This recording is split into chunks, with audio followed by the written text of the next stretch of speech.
coming into town. If any vehicle fails to stop, the police give chase. The purpose of the check is drugs, cannabis and opium, known around these parts for centuries, but now superseded by the manufacture of heroin.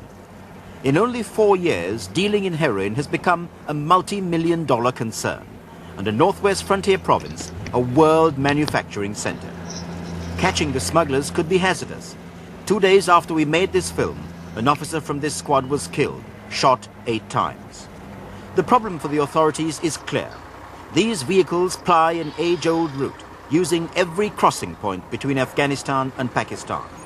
Unless every single vehicle is checked, and no matter how many teams the police field at strategic points, drugs from the border areas pour into Peshawar and out again to dealers in Europe and America. The searches are thorough, but such is the worldwide demand for narcotics, and so great are the fortunes to be made here, the smugglers feel the rewards make the risks worthwhile. The increase in the number of people trafficking in drugs is rapid enough to minimize any success by the drug squads. To show us any success they've had, we were taken to this colorful rogues gallery of confiscated vehicles. This is the evidence of costly cargoes which never reached their destination. Several kilograms of raw heroin were found concealed in the floorboards of this truck. A large haul was hidden in this tanker.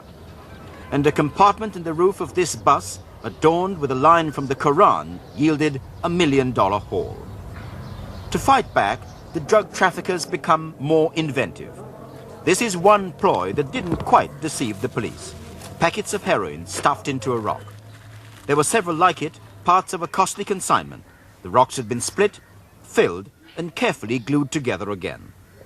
Since most of the drugs reaches them, the Americans relentlessly press the Pakistanis to do better in stopping the flow. Although American Drug Enforcement Officer Terry Valentine from New York is shy about his work in Pakistan. To convince the Americans they're doing their best, the Pakistanis show off their haul taken over 2 years.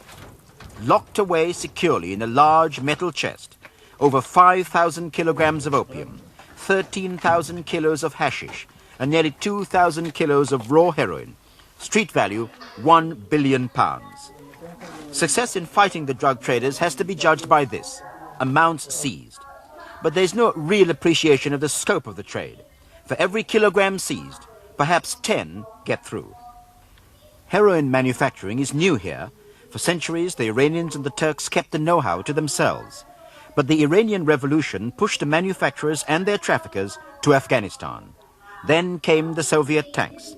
The drug dealers hit the road again, and this time they crossed into Pakistan. Wisely, they chose the border tribal areas, where the Pakistan's law enforcement agencies are impotent. Unmolested, heroin traders flourish. 170 miles from the Afghan capital Kabul, they set up shop in Landikotal, an uncomfortable and eerie little town whose dusty, smelly streets are framed by the mountains of Afghanistan. The tribal people here have always run their own affairs, and they never hesitate to kill to protect them. Today, that interest is heroin.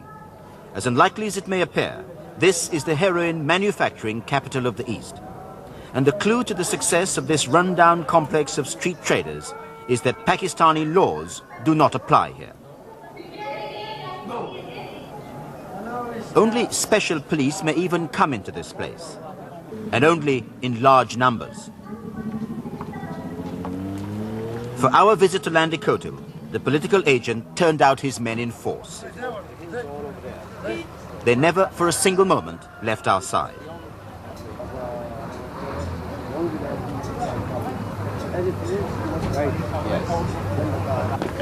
In the uneasy gloom of the bazaars, scores of people were killed last year when the authorities from Peshawar tried to shut down a few heroin manufacturing plants.